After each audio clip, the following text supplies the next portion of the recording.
Bonjour à toutes et tous, bienvenue dans les coulisses du Grand Lyon. Mon invité du jour, Didier Vullière, bonjour. Bonjour, monsieur Rocher. Vous êtes conseiller métropolitain de Villeurbanne, élu sur la liste Kimmelfeld. Alors la semaine dernière, on a appris le départ de Kimmelfeld de son groupe central pour un nouveau groupe social-démocrate et progressiste. Et vous le suivez? Oui, j'ai signé ou nous allons signer dans les heures qui viennent la création du groupe qui s'appelle Social-démocrate et progressiste, qui se veut un groupe qui démontre une clarté. Nous sommes de centre-gauche, nous l'avons toujours été, et nous voulons clarifier cette position, tout en étant dans un esprit de rassemblement vis-à-vis de... Un rassemblement, mais dans un groupe qui va être plus petit.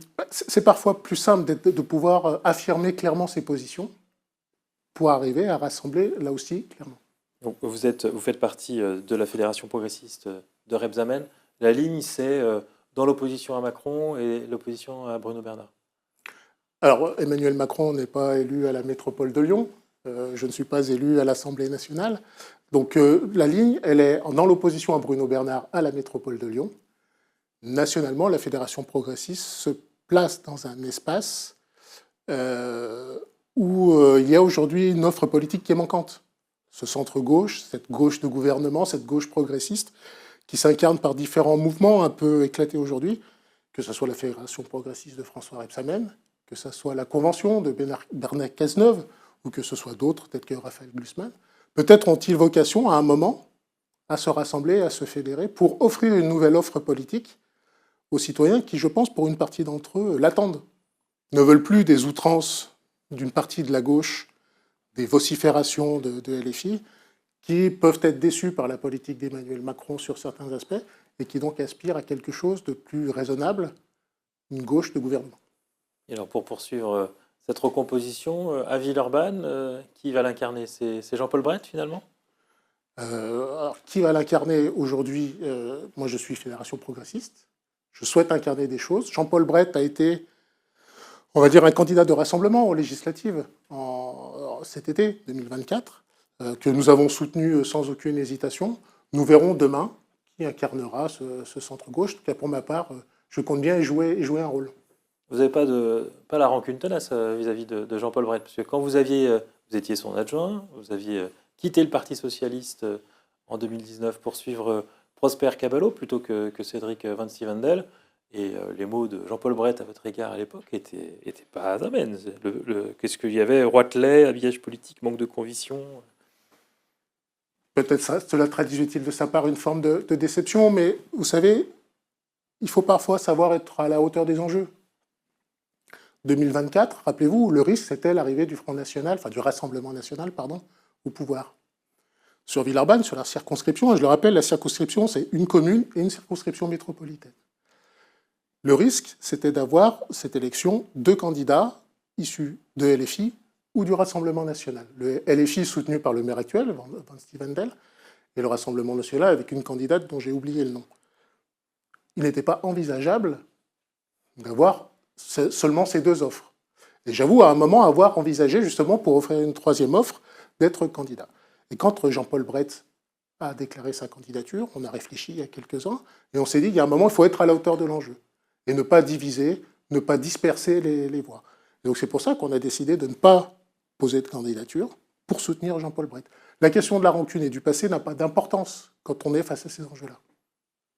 Or, il a fait une campagne législative qui en a surpris plus d'un, et au final, il n'était pas très loin de l'emporter au deuxième tour.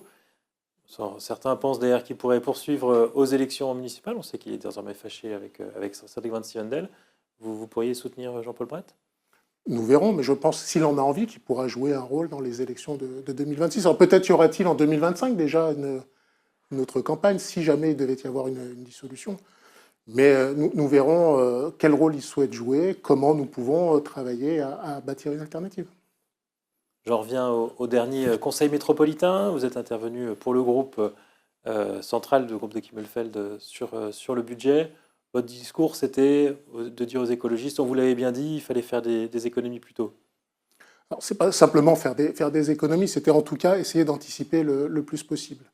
On le dit depuis longtemps qu'il y a un risque de baisse des recettes sur le budget de la métropole, et que donc il faut peut-être commencer à réfléchir comment on réoriente les politiques publiques liées à la métropole. Là, on est face à plusieurs dizaines de millions d'euros de baisse. Vous savez, les DMTO, les droits de mutation à titre onéreux. Quand vous vendez ou vous achetez un appartement ou une maison, vous payez ce qu'on appelle des frais de notaire. Donc, ce sont des taxes qui sont versées en partie à la métropole. Ça a fortement baissé. On s'attend, dans les mois qui viennent, avec le projet de loi de finances, à une baisse des dotations de l'État, pour faire simple, de 50 millions d'euros. C'est la prévision qui est faite par Intercommunalité de France.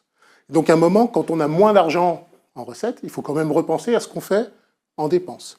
Et donc, nous, ce qu'on dit, c'est qu'il faut repenser un certain nombre de politiques publiques. Et pour cela, ce qu'on appelle de nos voeux, qu'on a fait un peu, mais qu'on va faire plus précisément dans les semaines qui viennent, ce qu'on appelle une conférence métropolitaine des finances.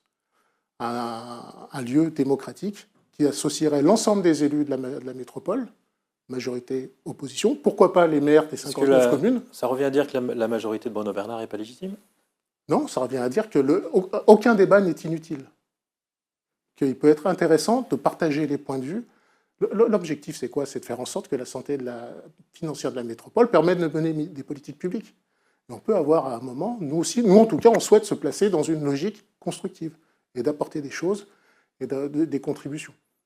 Est-ce qu'il n'y a pas un peu une contradiction entre votre déclaration puis celle de Julien Rand, qui intervient sur le tramway de l'Ouest lyonnais, le TEOL, et qui reconnaît avoir fait campagne sur le métro, sur l'anneau des sciences, et dit aujourd'hui, oui, ce n'était pas finançable. Et finalement, aux écologistes, vous avez eu raison d'y renoncer pour faire un tramway. Ils avaient anticipé les difficultés financières, peut-être. Alors, si on prend les choses d'une part, peut-être là-dessus, moi, je ne sais pas, sur le tramway de l'Est lyonnais, je pense que le métro pouvait être une option intéressante. Parce que aussi, ça permet à un moment de développer un territoire. Ça permet de repenser complètement ce territoire-là, beaucoup mieux que ne le ferait le tramway. Il faut se rappeler aussi de l'épisode quand même. Je crois qu'il n'y avait plus d'argent, il faut peut-être faire des choix. Non, mais il faut faire des choix. Et justement, c'est ce qu'on dit, c'est pas d'arrêter de dépenser, c'est de faire des choix et de les penser différemment pour le développement de notre territoire, pour son attractivité, pour faire en sorte... Vous savez, la métropole, ses finances dépendent du flux. Il valait mieux faire un métro à l'Ouest lyonnais que des tramways à l'Est, alors? Non, pas forcément, c'est pas ce que je dis. On n'en est pas à faire comme ça, donner à Pierre pour enlever à Jacques. À faire des choix. Oui. Lesquels alors? Justement, l'intérêt de ce qu'on appelle sur cette conférence métropolitaine des finances, c'est justement de poser sur la table les choix qui peuvent être les nôtres. Différents points de vue peuvent s'affronter, que ce soit les maires de Val-de-Saône et Synergie, que ce soit l'exécutif actuel, que ce soit nous, que ce soit la droite, qu'on puisse mettre en face toutes ces propositions pour qu'il en ressorte quelque chose de constructif. Dernier mot sur les élections régionales. On se souvient que vous avez été conseiller régional pendant 6 ans avec Jean-Jacques Kéran. Dernière régionale, vous n'aviez pas trouvé votre bonheur entre la liste Bonnel de la majorité présidentielle, la liste Najat Vallaud-Belkacem du PS ou la liste écologiste. Vous êtes en retrait définitif de la région? Je ne sais pas si on peut dire ça comme ça, mais c'est vrai qu'à cet instant-là, naturellement, j'aurais dû me projeter vers la liste conduite par Najat Vallaud-Belkacem à cet instant. Il se trouve qu'il y avait un certain nombre de reniements qui, moi, me paraissaient être inacceptables. Je pense notamment au Lyon-Turin. C'est un projet porté par Jean-Jacques Kéran pendant très longtemps, que les socialistes régionaux ont mis de côté pour essayer de plaire aux écologistes. Et donc on reniait la parole de tout ce qui avait été fait pendant des années. Moi, c'est des choses qui ne me semblent pas acceptables. Et puis du côté de Bruno Bonnel, je trouvais le projet qui n'était pas abouti, pas clair, pas défini. Donc je préférais ne pas adhérer. Encore une fois, la politique, à un moment, il faut assumer les choses. Il faut savoir être à la hauteur de l'enjeu. Quand on estime qu'on n'apporte pas quelque chose dans un dispositif, il faut savoir se mettre en retrait aussi. Et alors votre prochaine échéance, quelle date vous avez coché sur le calendrier? C'est 2026, c'est municipal à Villeurbanne? Alors pour être très clair, j'ambitionne aujourd'hui de porter quelque chose, d'être acteur dans ces municipales métropolitaines. Parce que je pense qu'aujourd'hui, les choses ne bougeront plus. Les élections métropolitaines auront bien lieu en même temps que les élections municipales. Nous verrons sous quelle forme cela se fera. Didier Vuillerme, je vous remercie. Merci à vous. Et puis moi, je vous dis à demain pour une nouvelle émission des coulisses du Grand Lyon.